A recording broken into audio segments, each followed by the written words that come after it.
Picture yourself as a black elementary school student who was just assigned a project to trace your family's roots. You notice that your white peers have no problems at all going back hundreds of years to document their lineage, but outside of your parents, grandparents, and great-grandparents, you have no clue what your family history looks like. Sadly, as a black dad, I remember how that was the case for me as a child, and I know it still is the reality for many black children across America, including my own. It's just another way that we feel less than or unworthy as we try to navigate our way through a country that doesn't love us in a way that we wish it.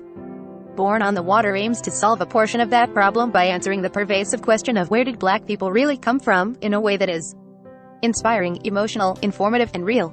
The protagonist's that same assignment that has bedeviled so many black children, and learns from her grandmother the origin story of her people.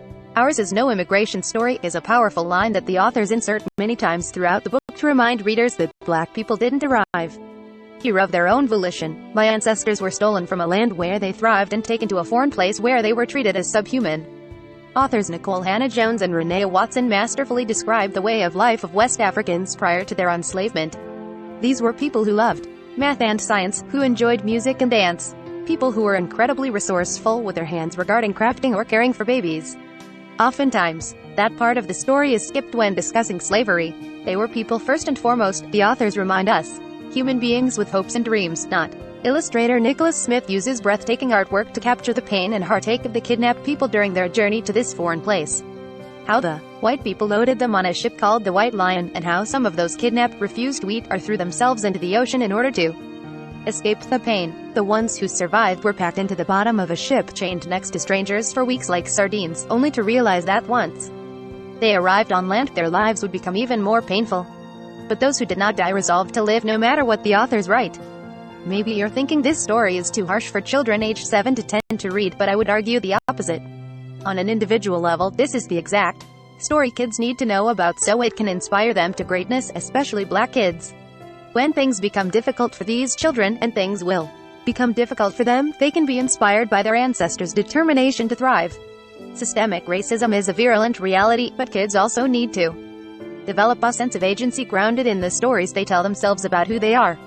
Born on the Water, with its narrative of pain and perseverance, forthrightness and freedom, can be an anchor for them in their own hard moments. This is the exact story kids need to know about so it can inspire them to greatness, especially black kids. On a wider level, all non-black children can learn from this book, particularly white children who hear conflicting messages about allyship. In order to truly become allies to the black community, white children need to know the unfiltered reality of its roots.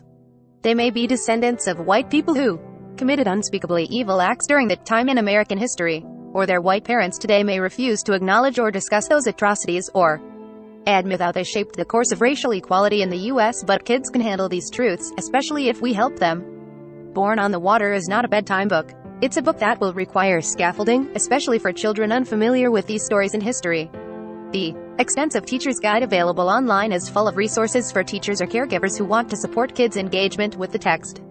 Think of it instead as a book that every black parent and every caregiver who hopes to be an anti-racist ally will want to have available in their library for kids. Inevitable questions about American history. The authors and publisher clearly are hoping that many schools will acquire copies for their libraries and teachers will bring them into their classrooms. Kids can handle these truths, especially if we help them. America is in the middle of a culture war in which many of its citizens want schools to ignore the truth about racism and slavery, leaving many black children feeling confused and ashamed in and out of the classroom. The context is critical to remember, as the coverage and reception of Born on the Water will be influenced by debates over how race and American history should be taught in schools. But ignorance of this hard history, as the teacher's guide calls it, doesn't do children any favors. I believe lack of education is a major reason why racism is still alive today, and Born on the Water is a powerful tool to have at our disposal to rectify it. As a children's author and black man in America, I highly recommend this book to anyone who wants to understand and feel the real story of how black people come to this country. As I read it, I found myself getting emotional, because I instantly knew how many it will impact in a positive way, including my 2 young daughters. My belief is that it will inspire white children to step up to ensure that black people are treated with kindness, respect, and dignity. It's a process that will take some soul-searching, bravery, and a commitment to being better going forward, exactly what people who want to ban these books resist the most.